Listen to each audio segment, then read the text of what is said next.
Welcome to the Chronicles podcast. My name is Randy Kim, and I am so excited to have this next guest on. His name is Cameron McCloud from Cure for Paranoia. So, from the bio, it says, born on a doomsday road trip, Dallas collective Cure for Paranoia delivers Mhm. trippy, soul-infused hip-hop. Championed by Erykah Badu and three-time NPR Tiny Desk finalists, the group turns Or mental health struggles into high-energy anthems. With their work of ART, EP, and Electric Live sets, they are the perfect dose from the mind of Cameron McCloud. Crowned Dallas Hip Hop Group of the Year 2025 and the Dallas Observer and Entertainment Awards, the collective has also secured back-to-back Song of the Year honors with Love Again in 2025 and From Texas in 2024. So I want to say thank you so much for being on my show. I know that you've had a very hectic road trip recently with your tour. And how are you doing to start out this year, now that we're into May? man, now we're like kind of getting ready to go into the summer. As far as summer's going to be like a big travel time. Like next month, technically in June, I'm doing South by Southwest in London. That's gonna be my first time ever Well, in London in my life. Um, and then I've got some stuff lined up at the end of July out in Europe as well, like a couple festivals.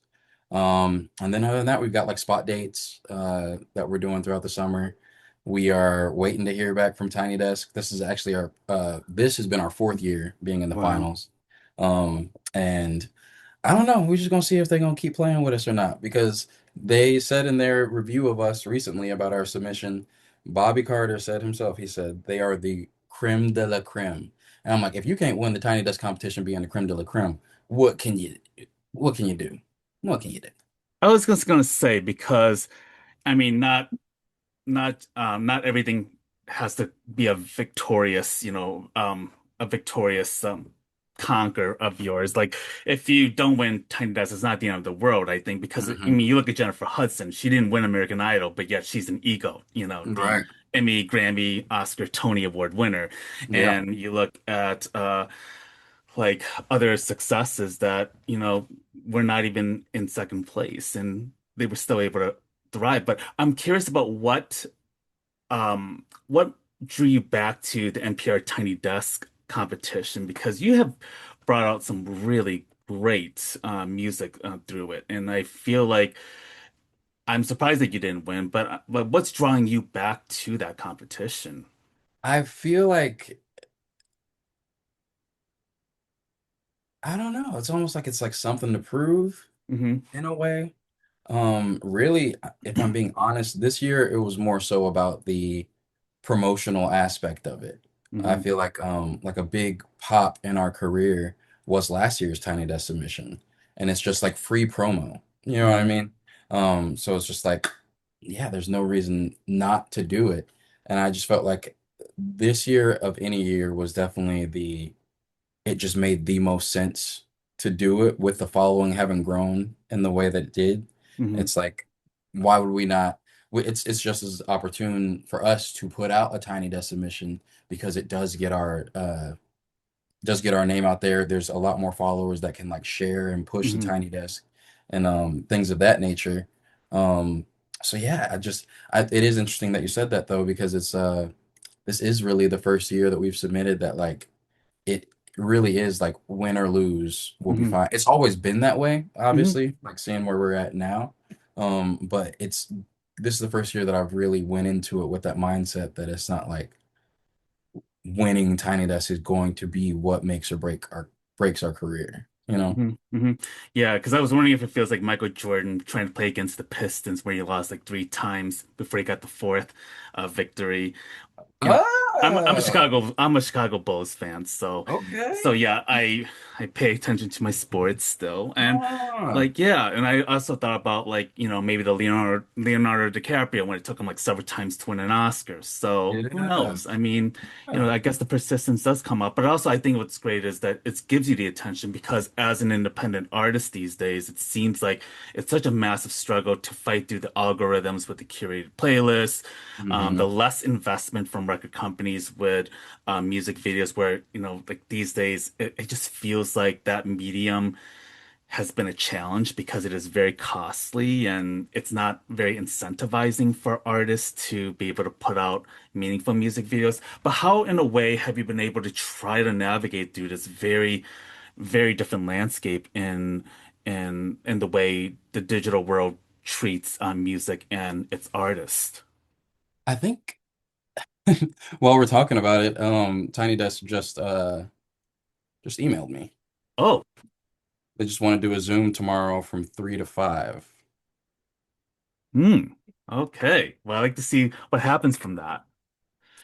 Uh, It would be like breaking news if I if I they know, said right? yes. I Like, was like, oh my yeah. gosh. I was kind of anticipating like, please let it be, please let it be. That would be Yeah, breaking yeah, news, you know? yeah. That's But yeah, that's interesting. I'm sorry, what was your yeah. question again? No, yeah, I was just gonna say, like, when you think of like, Jordan or the Leonardo DiCaprio, like how long it took for them to get there.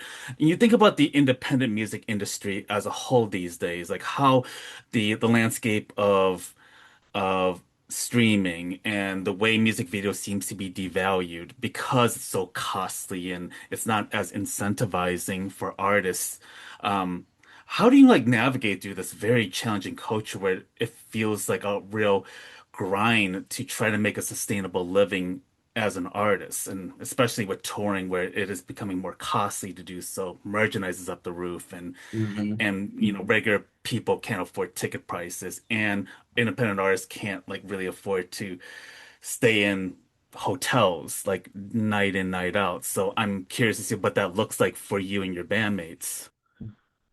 Man, I think that we're really like getting our footing and our stride as far as like the financial aspect of things.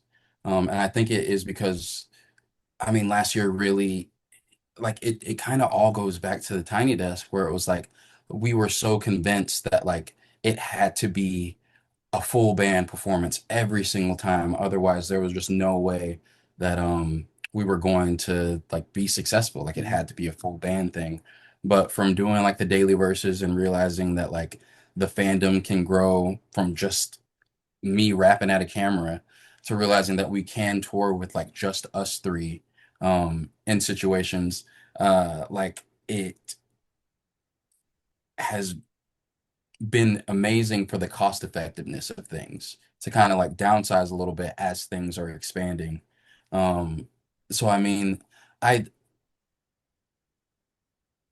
Eh, yeah, and I also feel like just in music, it's about realizing that music isn't the only thing that's going to make you money as a musician. Mhm. Like we have been, obviously doing like the merch and things, but also it's like I've been creating books out of me doing the verses every day.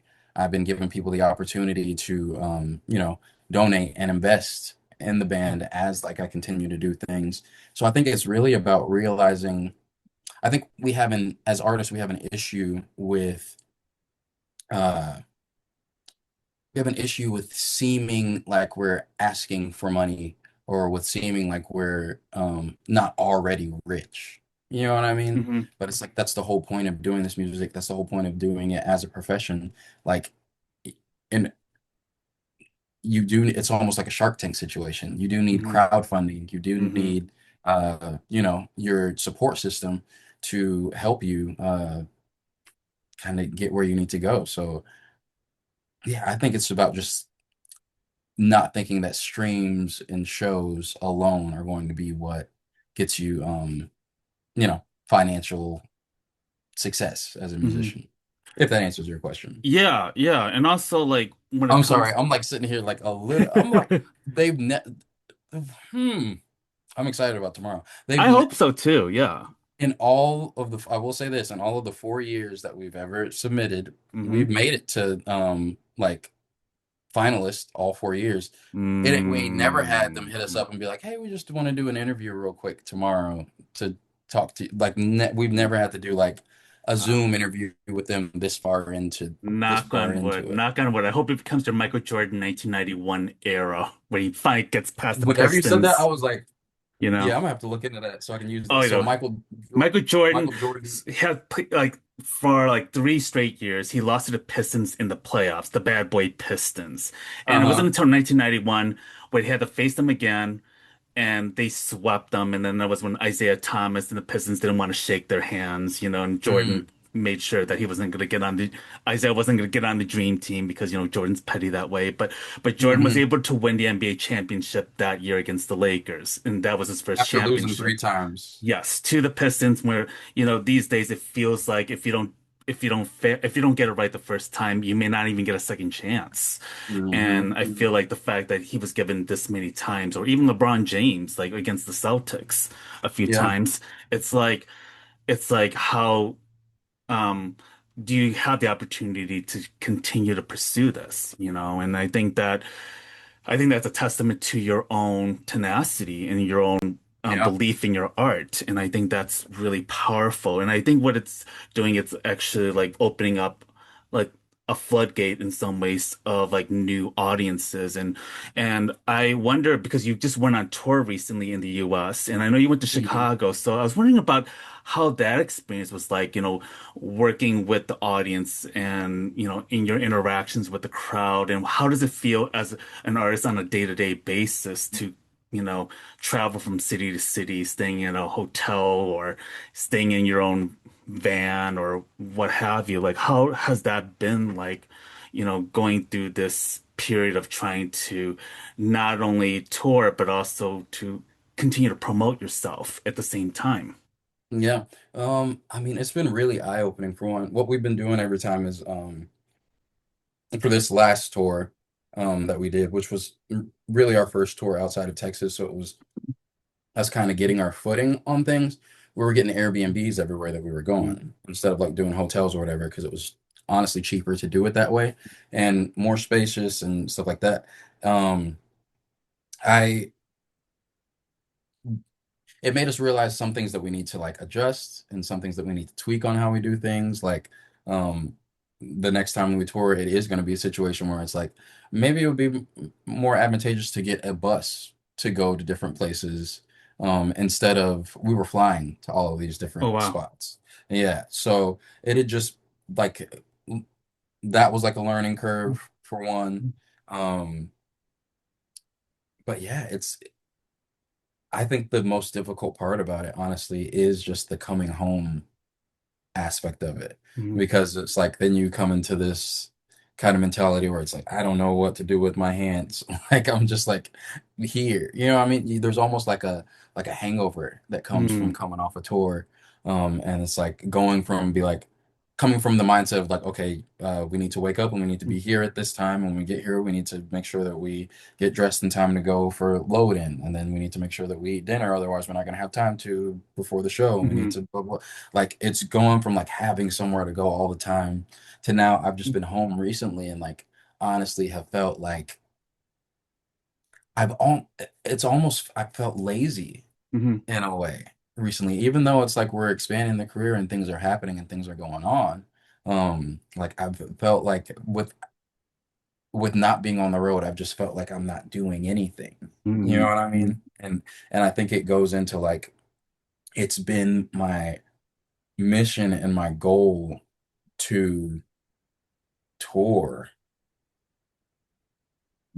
since Cure started, since mm, Cure's inception. Like I've wanted to be on the road and I wanted to that's just all I want to do. That's I you hear people be like, "Oh, well, I don't really love tour that much, bro." Like it's kind of mixed. It's a mixed bag between how you feel about it, but mm, I'm like, let me find out for myself that tour is bad because it's like I mm. haven't seen it yet. So like, yeah. Yeah, actually, what are your favorite cities? And I'm curious about what your thoughts about Chicago. You can be very honest here. I'm not gonna grill you. Chicago. I that was the first stop that we made on the Mm, tour, and that was mm, honestly our best show that we had mm, the entire time.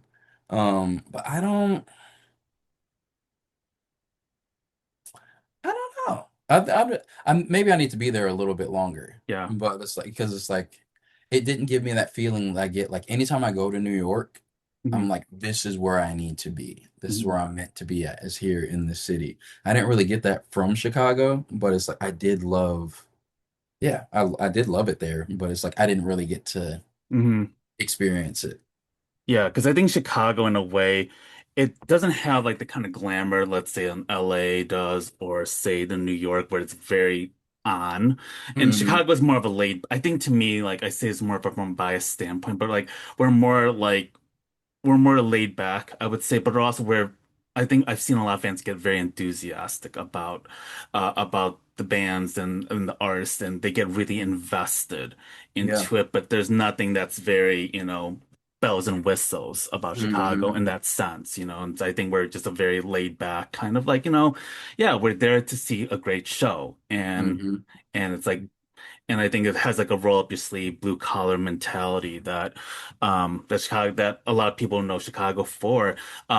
Do you also have had time to like interact with fans afterwards? Because I think one of the best things, and I've gone to many concerts over the years, and I think one of the best things is being able to interact with the artists too. Like, Absolutely. like just having a regular conversation, rather than, like I mean, I met a lot of like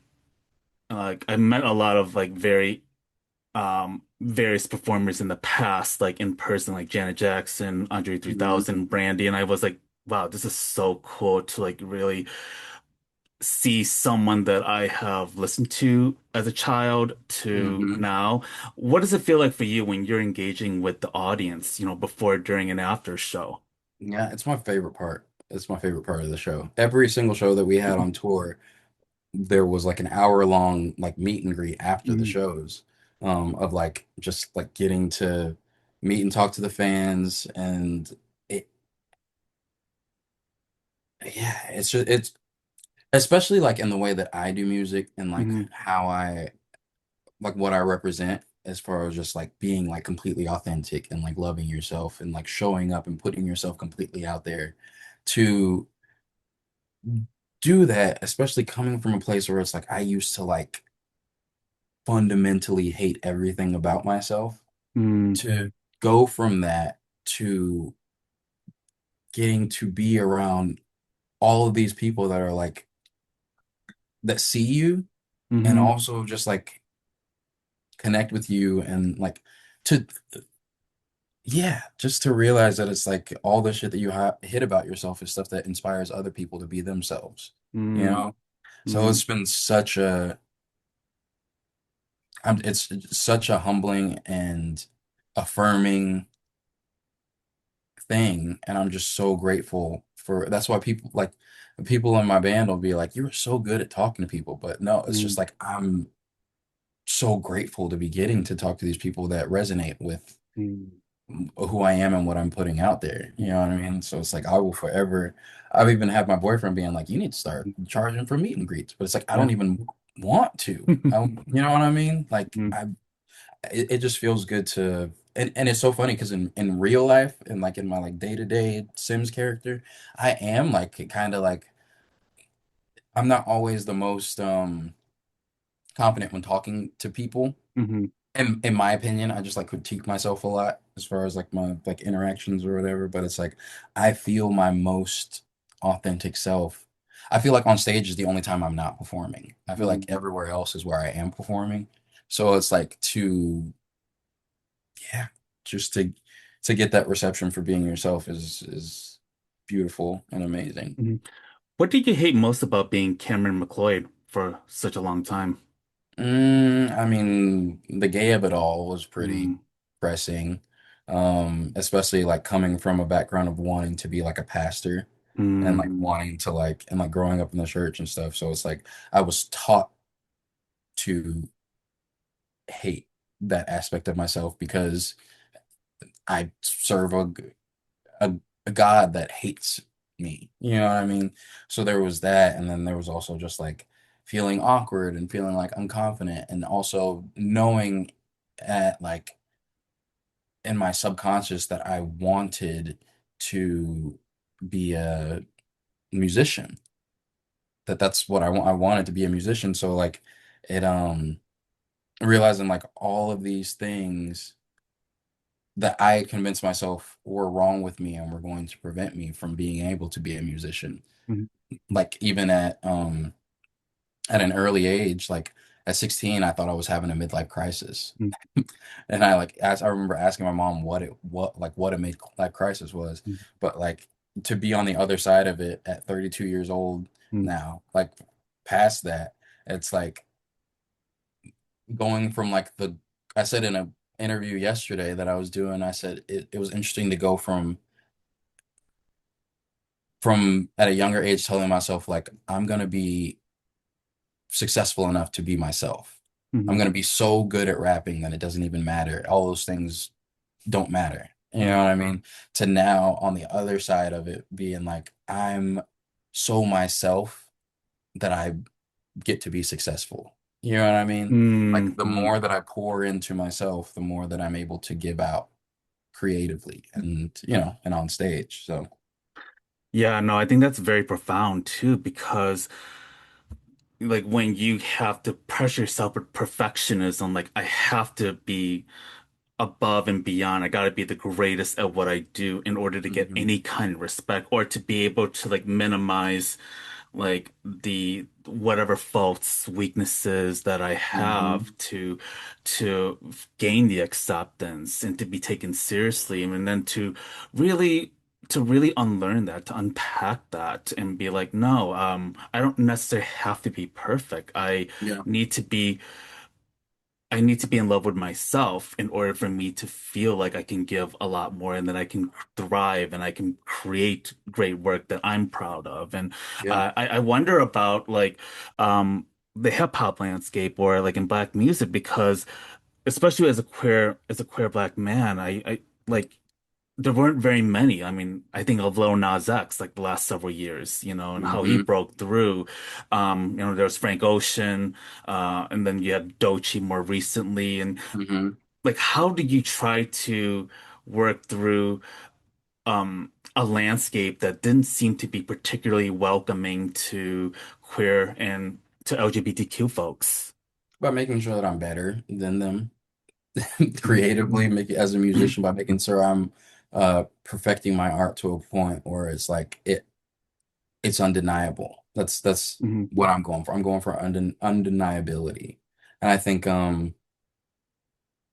yeah, that's also about carving your own lane too, because it sets yourself apart from, from the norm as far as like what a hip hop artist is supposed to be. Mhm. And I think also I have never made it a situation where it's like I'm hiding behind that Mhm. aspect of myself. I'm not using like I'm not a gay artist. I'm an artist that happens to be gay. You know what I mean? So it's like I think it's one not using that as a crutch Mhm. to in it so that I don't like the same way it's like I can't remember what actor it was, but it was like how does it feel? I remember the interviewer asked him something like, how does it feel to be like a black artist or black actor doing this? And he's like, I'm just an actor. You know what I mean? Like, Mhm. so it's like not making it that I don't want that to be like the Mhm. stamp Mhm. on me. Um, so yeah, it's felt to this point, it's felt like a superpower in a way because it's Mhm. something that literally like makes me stand apart and stand alone. Yeah, what artists did you gravitate towards growing up and in a way that like really inspired the way you think about music and the way you think about the live performance? I think my biggest inspiration musically, like in all encompassing, is Lauryn Hill. Mm, Because I used to listen to Unplugged daily before I went to school, like mm, every single day. It influenced the way that I create, but even more so, it influenced the way that I show up and am vulnerable and I'm like putting myself completely out there. You know what I mean?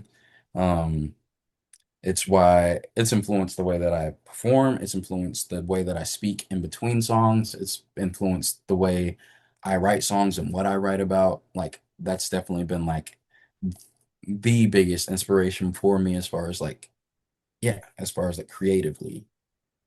mm. And you you connected with Erica Badu like Mhm. years ago.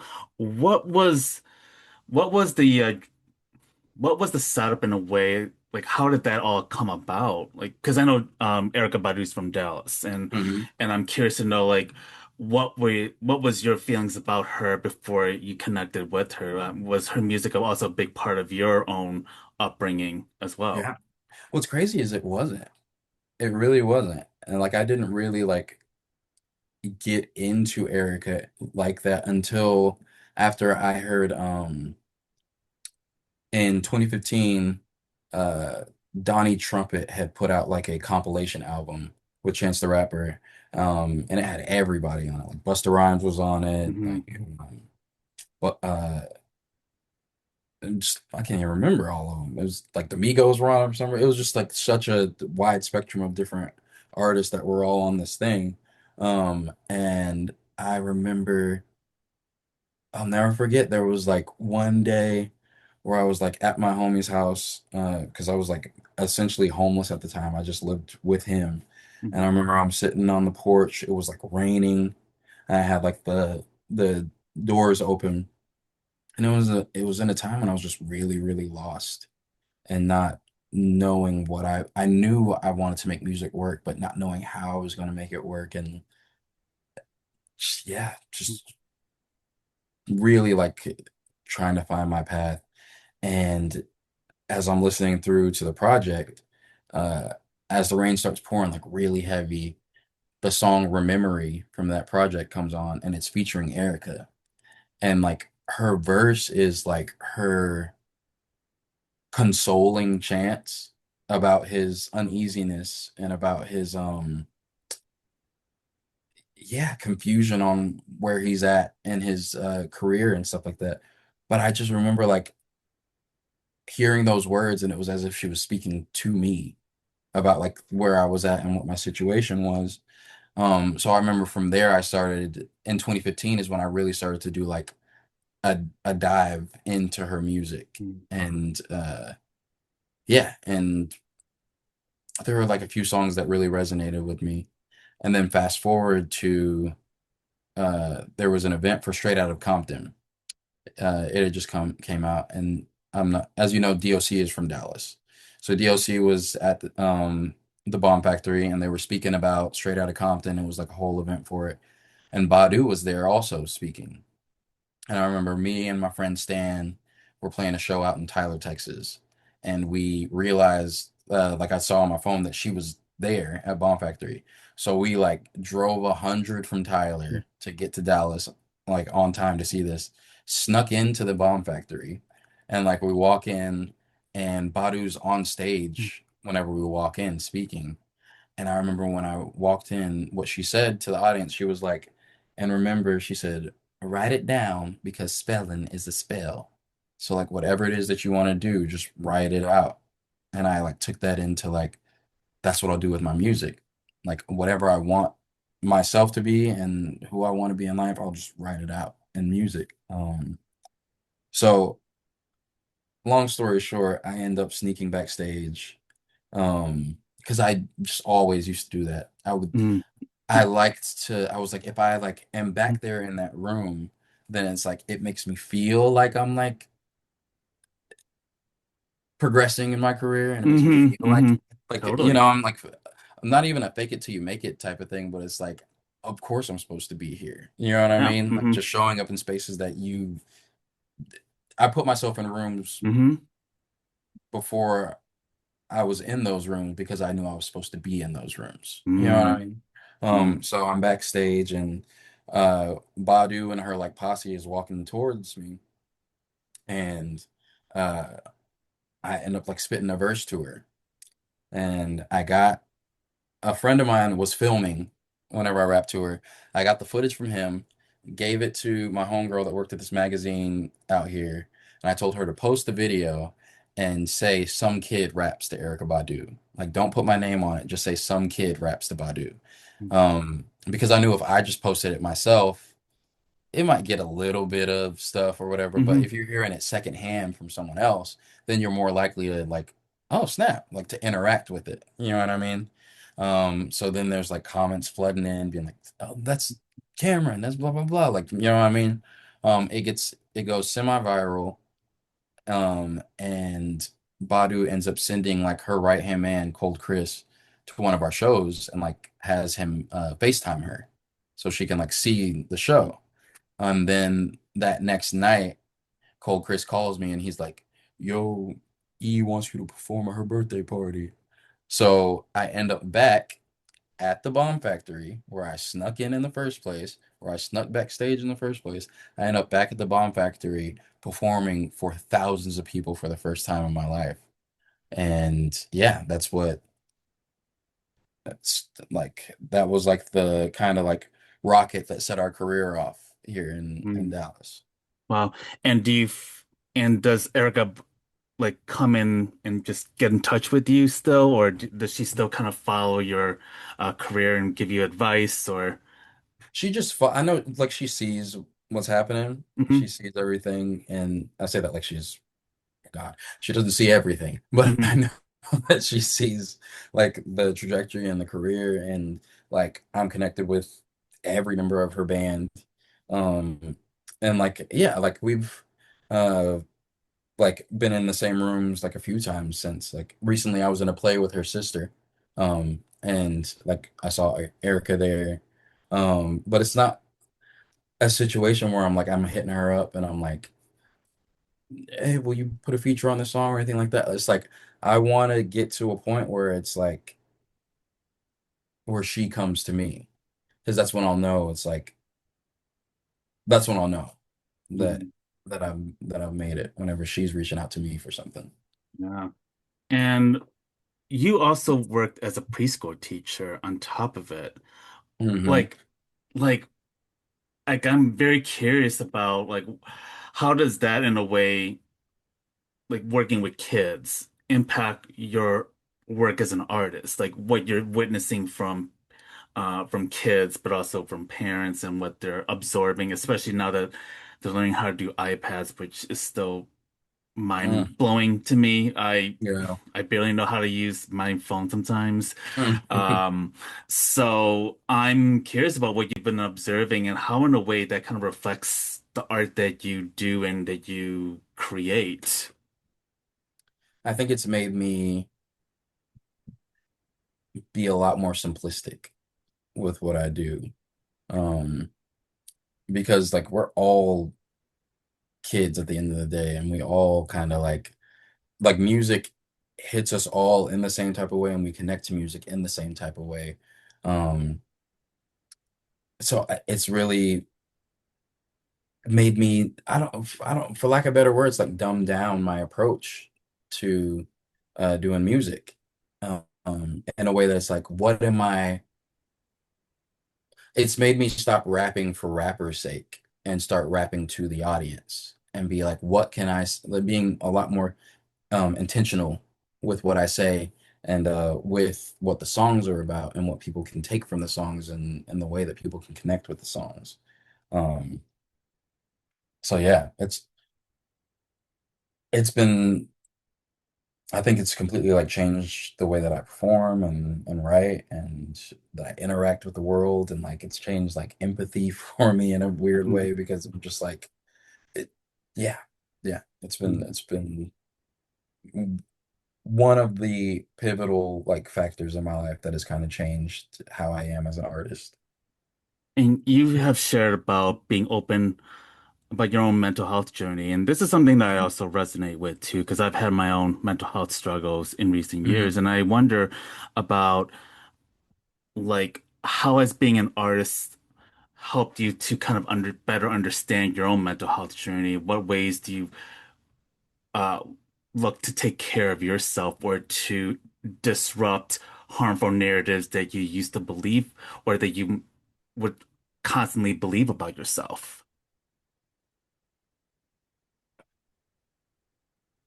I think a big thing about it is, I mean, the main thing about it has been realizing that it's like my brain is a lot different than everyone else's. And by that, I mean, like, that means that, like, the way one person can drink isn't necessarily the way that I can drink. You know what I mean? The way one person can smoke, even, isn't the way that I can smoke. So it's made me stop trying to compare myself to normal people. You know what I mean? I think that's been a big part of it to realize, like, yeah, you do. think and view the world differently. Um, but that's not a bad thing at all. You know what I mean?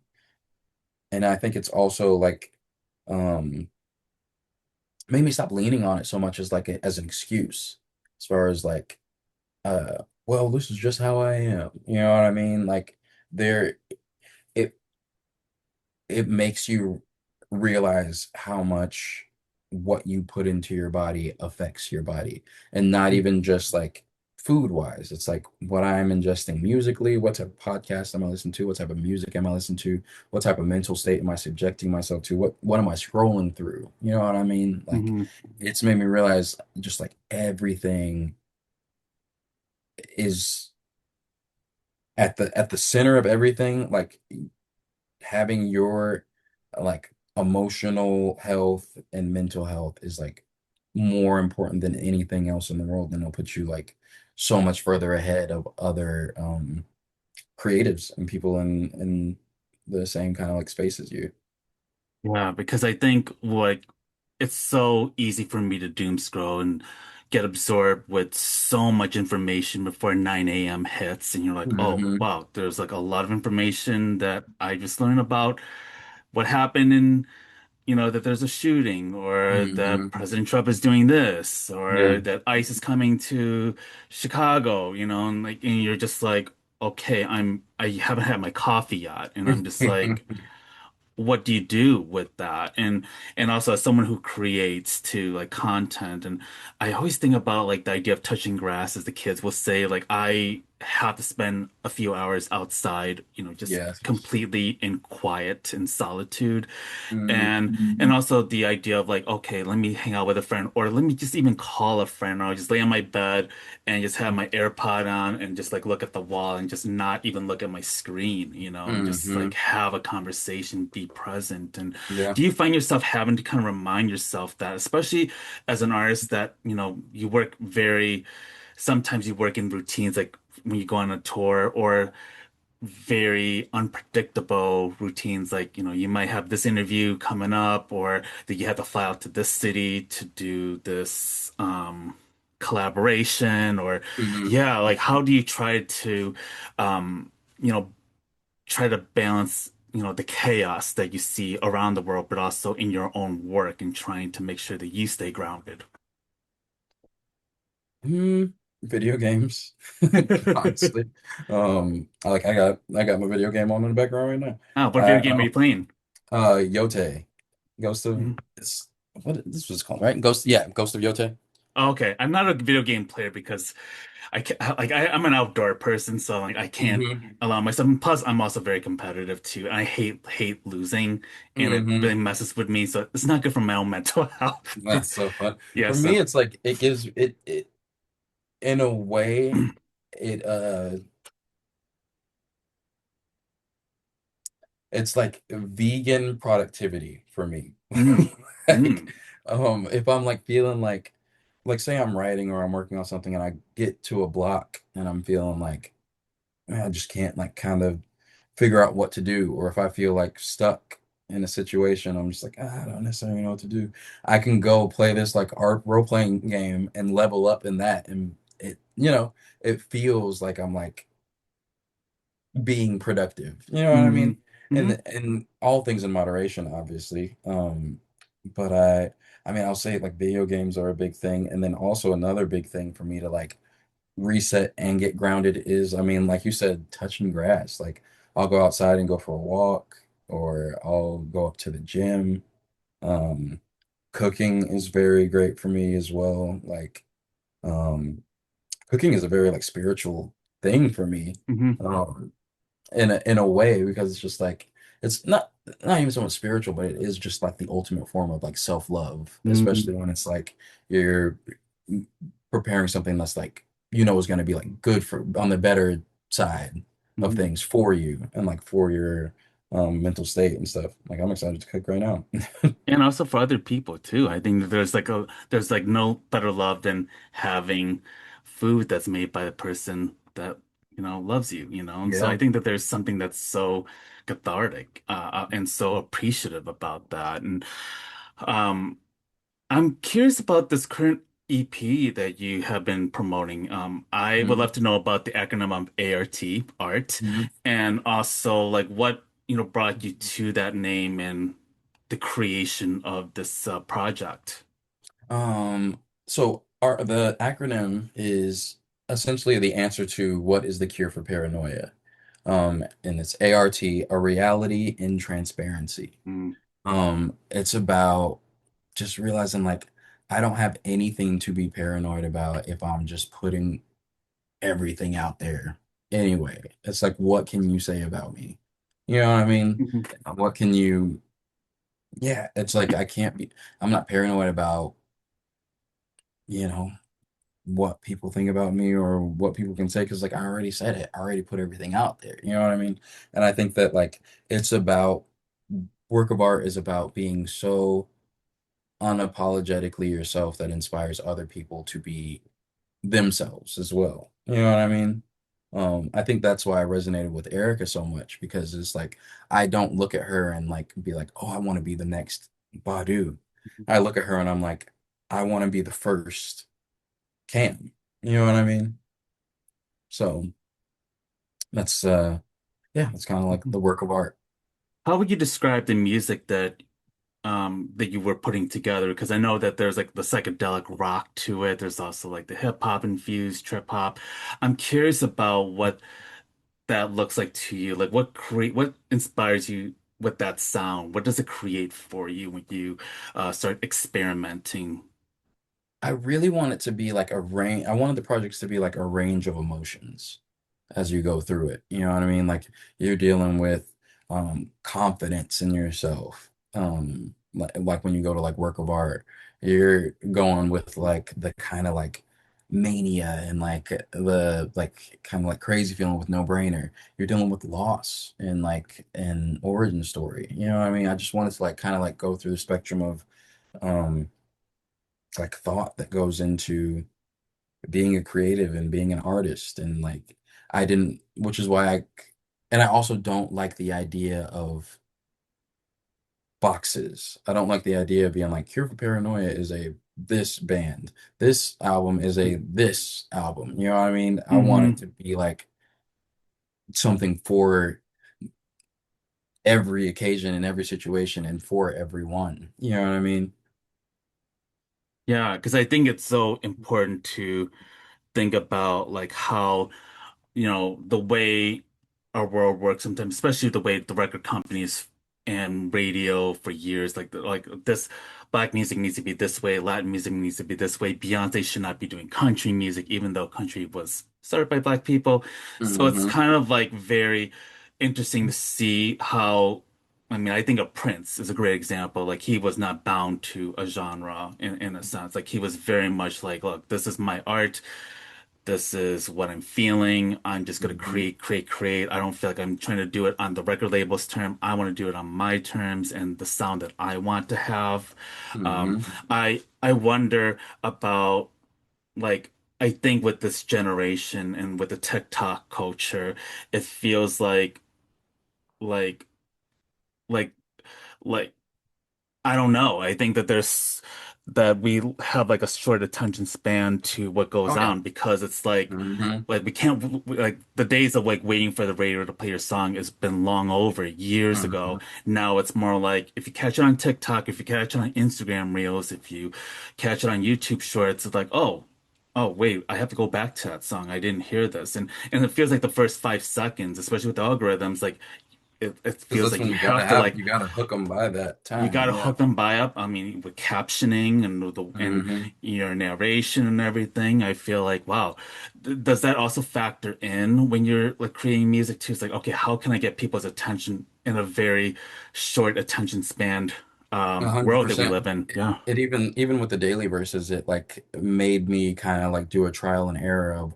what's going to get people like to start listening, Mhm. or not even to start to continue listening. Whenever you're scrolling by, what's going to make you stay on there? And there were a few different things that I would do, like in filming the daily verses, and a few like kind of hooks, I guess you would call it, to like um, get people to like stop their scrolling. And it wouldn't even necessarily be what I was saying, but it would be like sometimes it would be the instrumental that I chose to use. It'd be like the familiarity aspect of it.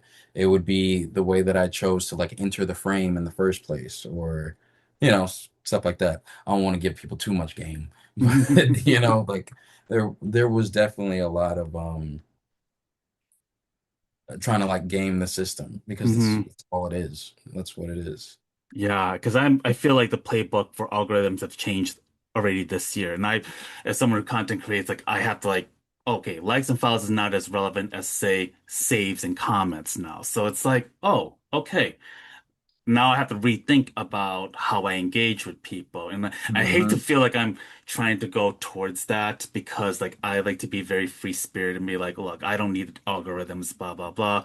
But I'm Hmm. also like, but I also know if I feel like my work is going to reach this audience that I'm really trying to speak to, then, like it's hard for people to access in a way of what's not being curated because we get a lot of curation that's already thrown at us because of what we already like online and it kind of follows through. So it's Yeah. kind of a weird world that we live in. And um, what do you see yourself dreaming of like performing at a Lollapalooza, at a Coachella? I mean, it's just kind of wild to see the way like the grandioseness of live shows Hmm. and what festivals have really turned out to. But what does that look like for you one day when you get to perform in like one day, hopefully that you could perform in those kinds of festivals?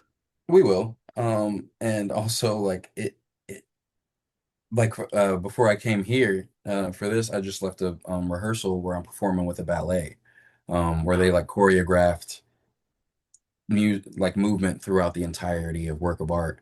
And that's always how I've wanted to do shows. I've always wanted it to be a musical in a way. Mhm. Like whenever I go on tour, like my tour that I completely put together for myself, I want it to be in like theaters, not even Mhm. necessarily venues. I want to be like at like the Majestics and like kind of like opera houses and Mhm. stuff like that. And like I am today really confirmed for me that I do want to have Mhm.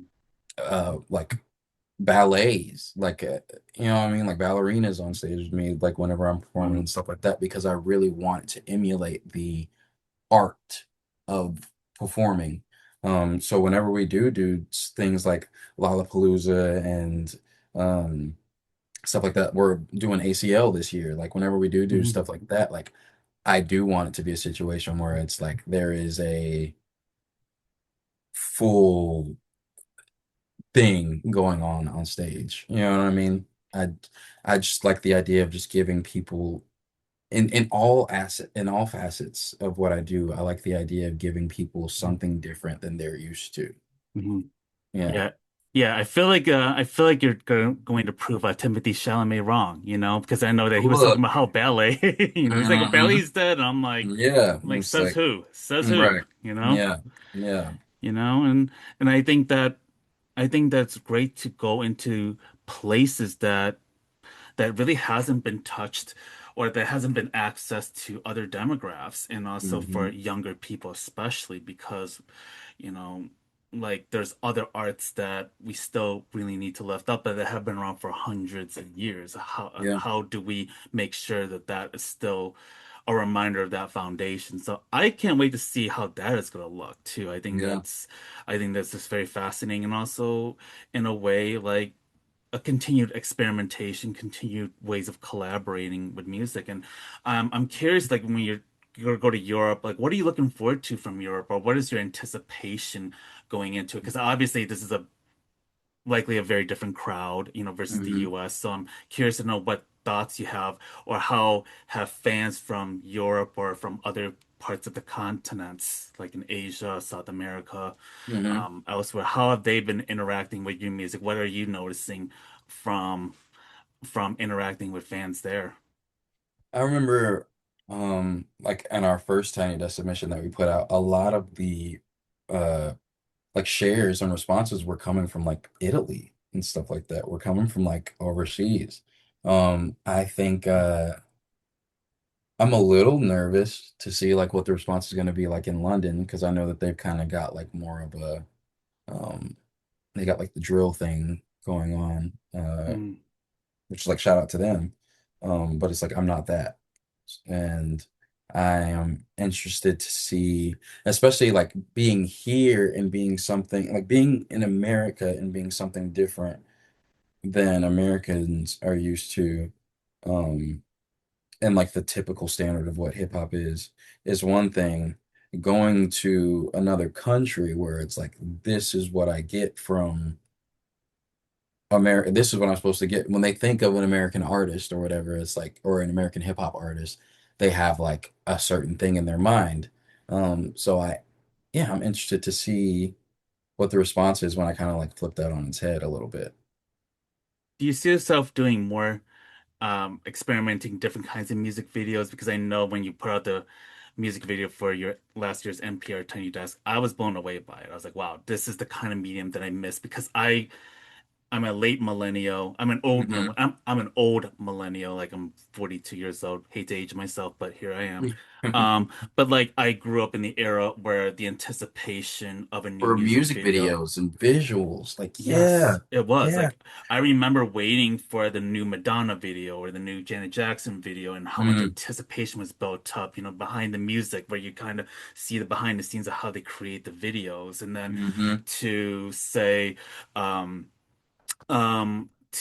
like watching a lot of like how the documentaries are being created, um how people see that medium as a way to communicate because I think that there's something that's very powerful about that I hope never gets lost too. So do you see yourself like spending more time on that? Because I think of Beyonce's Lemonade and her 2013 album was a great example of like visuals Visuals. and how much her fans love talking about the visuals, even though she didn't really Hmm. give any in her last two albums. But on her tour, that was the whole thing, and I think Yeah. that there's something there's a thirst for that. So how like what kind of visuals do you see yourself wanting to gravitate toward though? Would you like your music to speak about? I definitely don't want to put out any like music videos. I don't want any shit where it's like the whole like rapping to camera or Mhm, like I don't want any of that. I want every single thing to be like a short film mhm, almost. Um, and I want like the lyrics and stuff that I'm doing to all be just lines as far as like this is just lines that my actor has to say in a script. You know what I mean? mhm, And not necessarily like yeah, like I said, just going out of the norm. All of the music videos will in fact be like um just just stories and I picture I plan to be very episodic with it as well. That's why it's like I haven't even really put much effort into like I have treatments for different music videos and everything, but I have not put effort into actually creating those music videos yet because it will get lost in the sauce of things. Because it's like I don't even know what Cure for Paranoia is going to be yet. I don't even know just how big this is going to get, but I do want to wait until the point where there is like a for real fandom there that is going to appreciate the art of the visuals that go into it, and it's not going to be a situation where it just gets lost in like in your doom scrolling. You know what I mean? mhm, mhm. And as we start to wrap up, a question that I have in mind is, if you were to talk to yourself 10 years ago, what would you tell that person? Wow, 10 years ago, I was 22. Mhm, I was literally having a just almost a mental breakdown because mhm, I realized that I was the age that my mom was when she had me. mhm. And I was just like, I don't know. I'm still a baby. You know what I mean? I don't even know what I'm doing. Um, I would tell myself,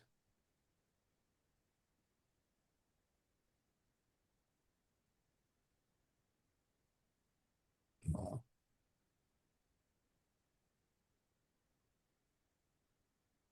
Mm, I don't know. I tell myself a lot. I guess I would tell myself I trust you. Hmm. I Yeah. would say I trust you to get us where we're gonna be. Hmm. And that is, I trust you through all things. I Hmm. trust you through the moments when you feel like you need to drink to numb the pain of being yourself. I trust yourself whenever you decide to not drink anymore and to just go through that, just feel that, just feel through that pain of being yourself. I trust you to decide to date a guy in the open and against your better judgment and against um against being afraid of what people are gonna think. I trust you. I would tell myself, I trust you to become yourself. Mm. That is very beautiful and a great way to soothe that that young 22-year-old self because I think the reason why I love asking those questions is because I feel like sometimes we have to really be gentle with our own past and Mhm. think about what we were feeling, that sadness, this loneliness, this uncertainty about the world ahead of us and how Yeah, we have in some ways survived it yeah, and kind of like, yeah, like we did it together, and yeah. so And sometimes also yeah. thinking that like I wouldn't even be in this position had all that stuff not happened. Every single thing Yeah. that has happened in these past 10 years was supposed to happen in order for me to be where I'm at right Hmm. now. And Hmm.